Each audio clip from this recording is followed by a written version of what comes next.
ইরানের বিরুদ্ধে বিধ্বংসী অর্থনৈতিক নিষেধাজ্ঞার ঘোষণা ট্রাম্পের, ব্যর্থ হবে বললেন আরাগচি।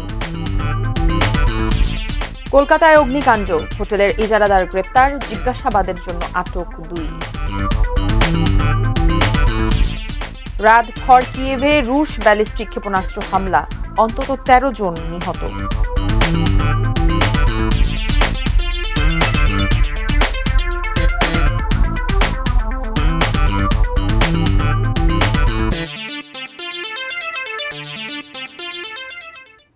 এটা নিউজ দেখছেন। দেশের বাইরের খবরাখবর নিয়ে আমাদের আয়োজন অ্যারাউন্ড দ্য ওয়ার্ল্ডে আমন্ত্রণ জানাচ্ছি আমি মারিয়া শিমু। শুনছিলেন প্রধান শিরোনামগুলো, বিস্তারিত জানাচ্ছি। ইরানের বিরুদ্ধে নজিরবিহীন ও বিধ্বংসী অর্থনৈতিক নিষেধাজ্ঞা আরোপের ঘোষণা দিয়েছেন মার্কিন প্রেসিডেন্ট ডোনাল্ড ট্রাম্প। নিজের সামাজিক যোগাযোগ মাধ্যম ট্রুথ সোশ্যালে দেয়া পোস্টে তিনি লিখেছেন, চুক্তির সুযোগ নিতে ব্যর্থ হওয়ায় ইরানের বিরুদ্ধে এমন নিষেধাজ্ঞা দেয়া হবে যা আগে কখনো হয়নি। পোস্টে ট্রাম্প আরও লিখেছেন, কোনো দেশ তার আর্থিক প্রতিষ্ঠান, ব্যবসা, বিমানবন্দর বা সরকারি সংস্থাগুলোকে ইরানকে কোনো ধরনের সহায়তা দেওয়ার সুযোগ করে দিলে সেই দেশকেও ভয়াবহ অর্থনৈতিক পরিণতি ভোগ করতে হবে।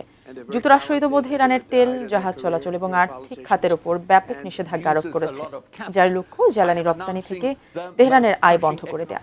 ট্রাম্পের এই পদক্ষেপ ব্যর্থ হবে জানিয়ে ইরানের পররাষ্ট্রমন্ত্রী আব্বাস আরাগচি বলেছেন, এটি আমেরিকার অভ্যন্তরীণ বিষয় থেকে মনোযোগ সরানোর একটি কৌশল।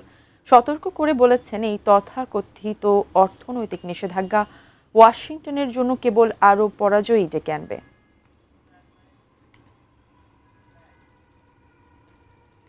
যুক্তরাষ্ট্রের ক্যালিফোর্নিয়া অঙ্গরাজ্যকে নিজেদের নতুন ভূখণ্ড হিসেবে ব্যঙ্গাত্মকভাবে ঘোষণা করেছে ইরান।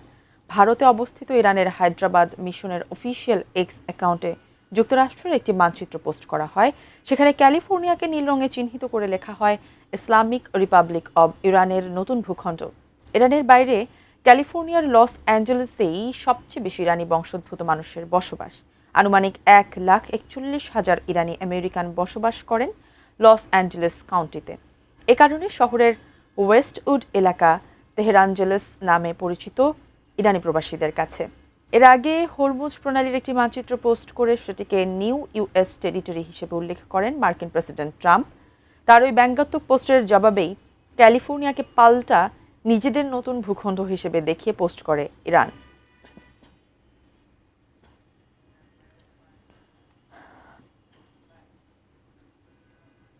ইরানের সঙ্গে সংঘাতের পর পারস্য উপসাগর ও পশ্চিম এশিয়া থেকে সামরিক উপস্থিতি বা সেনার সংখ্যা কমিয়ে আনার কথা ভাবছেন যুক্তরাষ্ট্র।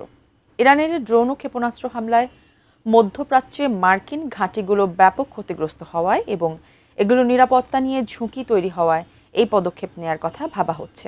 কয়েকটি সূত্রের বরাতে এই খবর দিয়েছে যুক্তরাষ্ট্রের প্রভাবশালী গণমাধ্যম দ্য ওয়াশিংটন পোস্ট। পেন্টাগন ইঙ্গিত দিয়েছে, ইরান যুদ্ধের আগে সময়ের মতো করে তারা তাদের এই ঘাঁটিগুলো আর পুনর্নির্মাণ করবে না। এদিকে ইরানের পার্লামেন্টের স্পিকার বাঘের গালিবাফ বলেছেন, নতুন আঞ্চলিক ব্যবস্থার মধ্যে মধ্যপ্রাচ্যে বিদেশি শক্তিগুলোর হস্তক্ষেপ দ্রুত কমছে। ইরাক সফরে থাকা গালিবাফ বলেন, যুক্তরাষ্ট্র এই অঞ্চল থেকে সম্মানজনক প্রস্থানের পথ খুঁজছে।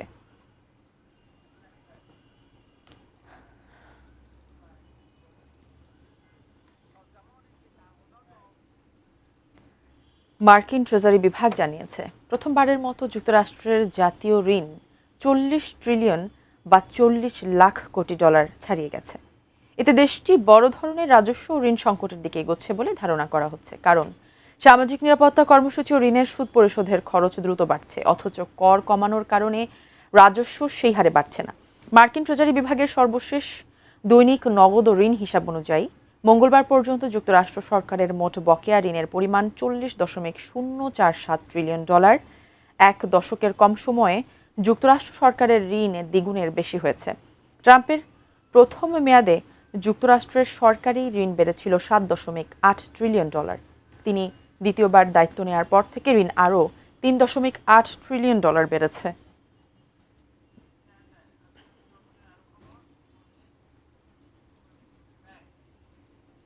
আন্তর্জাতিক অঙ্গনের আরও খবর। উত্তর কোরিয়ার সর্বোচ্চ নেতা কিম জং উনের কাছে কমপক্ষে 57টি শক্তিশালী পরমাণু বোমা আছে বলে দাবি করেছেন যুক্তরাষ্ট্রের প্রেসিডেন্ট ডোনাল্ড ট্রাম্প। পরমাণু বোমার অধিকারী হওয়ায় উত্তর কোরিয়ার সর্বোচ্চ নেতার সঙ্গে মিলেমিশে থাকা জরুরি বলেও মন্তব্য করেছেন তিনি। বুধবার মার্কিন প্রেসিডেন্টের সরকারি বাসভবন ও দপ্তর হোয়াইট হাউসে নতুন একটি হেলিপ্যাড উদ্বোধন করেন ট্রাম্প। সে সময় সাংবাদিকদের সঙ্গে মতবিনিময়কালে প্রেসিডেন্ট বলেন, কিমের কাছে ৫৭টি শক্তিশালী পরমাণু বোমা আছে। এটা কখনোই ঘটতে দেওয়া উচিত ছিল না। সে সময় তিনি প্রেসিডেন্ট থাকলে এটা হতে দিতেন না। কিন্তু কিমের সঙ্গে তার খুবই ভালো সম্পর্ক, তবে ইরানকে কখনো পরমাণু অস্ত্রের মালিক হতে দেবেন না প্রত্যয় ব্যক্ত করেছেন ট্রাম্প। এদিকে দক্ষিণ কোরিয়ার দাবি, পিয়ংইয়ংয়ের কাছে অন্তত ১২০টি পরমাণু অস্ত্র আছে।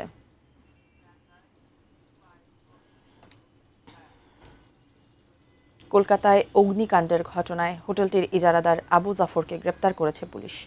গত রাতে জিজ্ঞাসাবাদের জন্য হেফাজতে নেওয়ার পর তাকে গ্রেপ্তার করা হয়। আবু জাফরের বাড়ি কলকাতার জোড়াসাঁকো এলাকায়। তাকে মেইন মার্কেট এলাকা থেকে আটক করে এন্টালি থানা পুলিশ।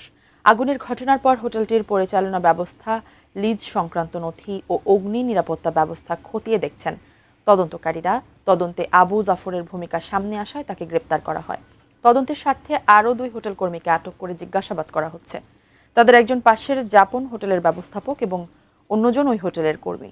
পুলিশ জানিয়েছেন, জাপন হোটেলটিরও ইজারাদার আবু জাফর। মঙ্গলবার রাতে মির্জা গালিব স্ট্রিটের হোটেল শিখা ইন এ অগ্নিকাণ্ডে ৭ বাংলাদেশি সহ ৯ জন নিহত হন।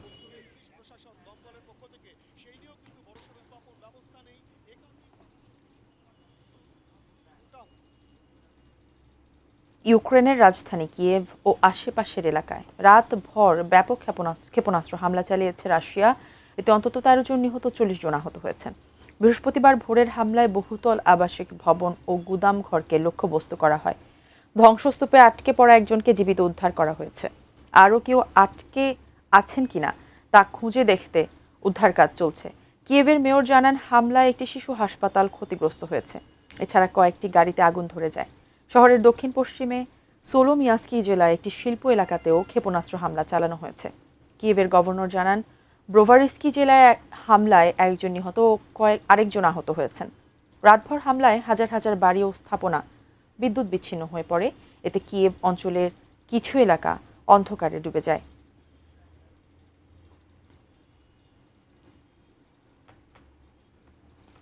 নয় মাসের মধ্যে প্রথমবারের মতো স্ত্রী ও বোনের সঙ্গে সাক্ষাৎ করেছেন কারাবন্দী পাকিস্তানের সাবেক প্রধানমন্ত্রী ইমরান খান। রাওয়ালপিন্ডির আদিয়ালা কারাগারে বন্দী এই নেতাকে হাসপাতালে স্থানান্তরে সুপ্রিম কোর্ট আদেশ দেওয়ার পরদিন এই সাক্ষাৎ হয়। এদিন ইমরান খান তার বোন নওরিন নিয়াজির সঙ্গে ১৫ মিনিটের জন্য দেখা করেছেন। আর স্ত্রী বুশরা বিবির সঙ্গে সাক্ষাৎ ৩০ থেকে ৩৫ মিনিট স্থায়ী ছিল। পিটিআইয়ের প্রতিষ্ঠাতা ইমরান খান ২০২৩ সাল থেকে বেশ কয়েকটি মামলার মুখোমুখি হয়ে আদিয়ালা কারাগারে রয়েছেন। তিনি আল কাদির ট্রাস্ট দুর্নীতি মামলায় ১৪ বছরের সাজা ভোগ করছেন। সাক্ষাতে ইমরান খানকে ইসলামাবাদের আল শিফা হাসপাতালে স্থানান্তরে সুপ্রিম কোর্টের আদেশের বিষয়টি জানান বোন নওরিন নিয়াজি। তবে এ নিয়ে বিস্তারিত তথ্য প্রকাশ করা হয়নি।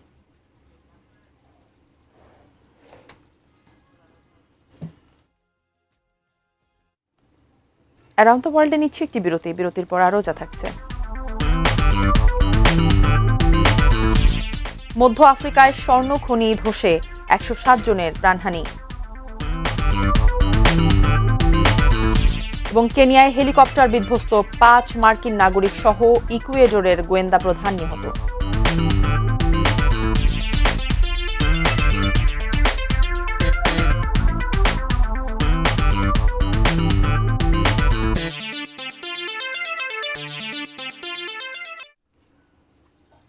বিরতির পর আবার আমন্ত্রণ অ্যারাউন্ড দ্য ওয়ার্ল্ডে।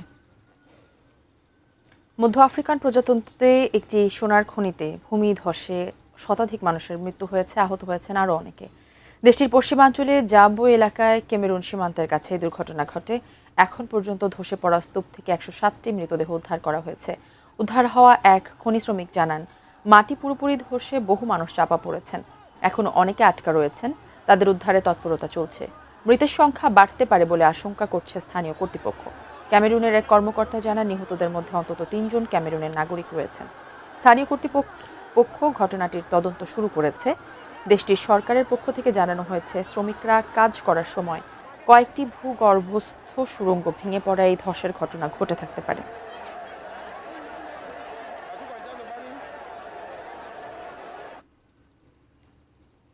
কেনিয়ায় হেলিকপ্টার বিধ্বস্ত হয়ে ইকুয়েডরের গোয়েন্দা প্রধান ও তার স্ত্রী নিহত হয়েছেন। স্থানীয় সময় বুধবার সকাল 9:15টার দিকে সাম্বুরু কাউন্টিতে এই দুর্ঘটনা ঘটে। বুধবার সকালের ওই দুর্ঘটনায় গোয়েন্দা প্রধান মিশেল সেন্সি কন্তুজি ও তার স্ত্রী ফ্যাশন ডিজাইনার স্টেফানি হলিহান এবং আরও 5 মার্কিন নাগরিক সহ 7 জন প্রাণ হারান। কেনিয়ার বেসামরিক বিমান চলাচল কর্তৃপক্ষ জানিয়েছে, আরোহীরা হেলিকপ্টারটিতে ভ্রমণে গিয়েছিলেন।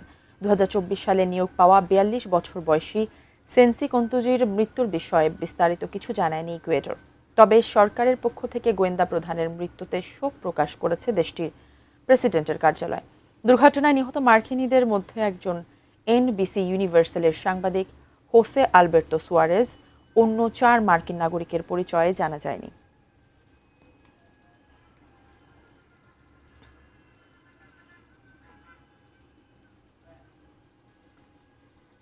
ক্যান্সার চিকিৎসায় নতুন সম্ভাবনার ইঙ্গিত মিলেছে। ত্বকের ক্যান্সারে আক্রান্ত রোগীদের অস্ত্রোপচারের পর নির্দিষ্ট ওষুধের সঙ্গে টিকা প্রয়োগে রোগীদের দীর্ঘ সময় ক্যান্সার মুক্ত রাখা এবং শরীরের অন্য অংশে ক্যান্সার ছড়িয়ে পড়ার ঝুঁকিও কমেছে বলে দেখা গেছে। প্রাথমিক এই ফলাফলকে বড় অগ্রগতি হিসেবে দেখছেন ক্যান্সার বিশেষজ্ঞরা। ওষুধ প্রস্তুতকারী প্রতিষ্ঠান মার্ক ও মর্ডানা যৌথভাবে এই টিকা তৈরি করেছে। ত্বকের ক্যান্সার মেলানোমায় আক্রান্ত উচ্চ ঝুঁকির রোগীদের অস্ত্রোপচারের পর এই টিকা দেওয়া হয়। ইন্টিসমেরান নামের এই টিকা ক্যান্সারের চিকিৎসায় ইতিমধ্যে ব্যবহৃত ইমিউনোথেরাপির ওষুধ কিট্রুডার সঙ্গে দেয়া হয়েছে। প্রতিষ্ঠান দুটির দাবি, শুধু কিট্রুডা নেয়ার তুলনায় টিকা ওষুধ একসঙ্গে নেয়ার ফলে রোগীরা উল্লেখযোগ্যভাবে বেশি সময় ক্যান্সার মুক্ত থাকতে পেরেছেন। একই সঙ্গে সম্মিলিত চিকিৎসায় ক্যান্সার শরীরের অন্যান্য অঙ্গে ছড়িয়ে পড়ার ঝুঁকিও কমেছে। পরীক্ষায় অংশ নিয়ে 1000-এর বেশি রোগীর সবারই উচ্চ ঝুঁকির দ্বিতীয়, তৃতীয় বা চতুর্থ পর্যায়ে মেলানোমা ছিল। ক্যান্সার বিশেষজ্ঞরা একে যুগান্তকারী অগ্রগতি হিসেবে দেখছেন, তবে তারা সতর্ক থাকার পরামর্শ দিয়েছেন।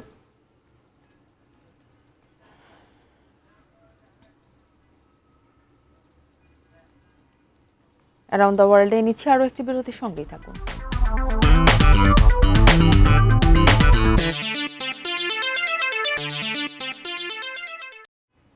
স্বাগত জানাচ্ছি আরও একবার, দেখছেন অ্যারাউন্ড দ্য ওয়ার্ল্ড। কলম্বিয়ায় ভয়াবহ ভূমিকম্পের ক্ষয়ক্ষতির পর দেশটিতে অর্থনৈতিক জরুরি অবস্থা জারি করা হয়েছে। এ বিষয়ে জারি করা একটি অধ্যাদেশে বুধবার সই করেছেন কলম্বিয়ার প্রেসিডেন্ট আবেলার্দো দে লা এসপিয়েল্লা ও তার মন্ত্রিসভার সদস্যরা। এই পদক্ষেপের ফলে প্রেসিডেন্ট পার্লামেন্টের অনুমোদন ছাড়াই অস্থায়ী কর আরোপ করতে পারবেন। এর লক্ষ্য ব্যয়বহুল ত্রাণ ও পুনর্গঠন প্রচেষ্টার জন্য তহবিল সংগ্রহ করা। দেশটিতে 13 আগস্টের ভূমিকম্পে ক্ষতির পরিমাণ প্রায় $9.5 মিলিয়ন মার্কিন ডলার। এতে মোট 2,62,154 জন মানুষ ক্ষতিগ্রস্ত হয়েছেন, নিহত হয়েছেন 314 জন। 262 জনকে জীবিত উদ্ধার করা হয়েছে। ভূমিকম্পে ক্ষতিগ্রস্ত দেশের পুনরুদ্ধারের সহায়তায় শুল্ক স্থগিতে তার মিত্র মার্কিন প্রেসিডেন্ট ডোনাল্ড ট্রাম্পকে অনুরোধ করেছেন কলম্বিয়ার প্রেসিডেন্ট এসপিয়েল্লা। যুক্তরাষ্ট্র খাদ্য, আশ্রয় এবং স্বাস্থ্য সামগ্রী সহ ভূমিকম্প ত্রাণ হিসেবে $26 মিলিয়ন দেওয়ার প্রস্তাব দিয়েছে যুক্তরাষ্ট্র।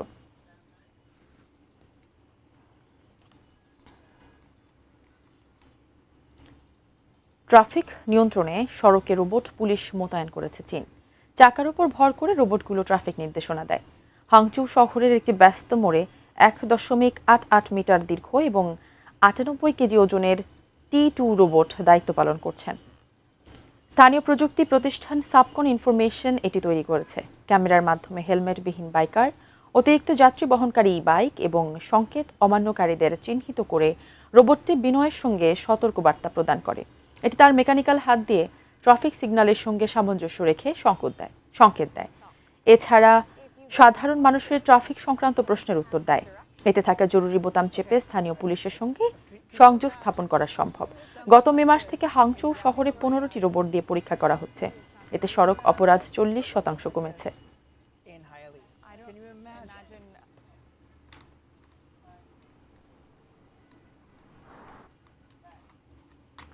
সংবাদ শেষ করব, তবে তার আগে এক নজর অ্যারাউন্ড দ্য ওয়ার্ল্ড। ইরানের বিরুদ্ধে বিধ্বংসী অর্থনৈতিক নিষেধাজ্ঞার ঘোষণা ট্রাম্পের, ব্যর্থ হবে বললেন আরাকচি। কলকাতায় অগ্নিকাণ্ড, হোটেলের ইজারাদার গ্রেপ্তার, জিজ্ঞাসাবাদের জন্য আটক 2। রাতভর কিয়েভে রুশ ব্যালিস্টিক ক্ষেপণাস্ত্র হামলা, অন্তত 13 জন নিহত। মধ্য আফ্রিকায় স্বর্ণ খনি ধসে 107 জনের প্রাণহানি। কেনিয়ায় হেলিকপ্টার বিধ্বস্ত, 5 মার্কিন নাগরিক সহ ইকুয়েডরের গোয়েন্দা প্রধান নিহত।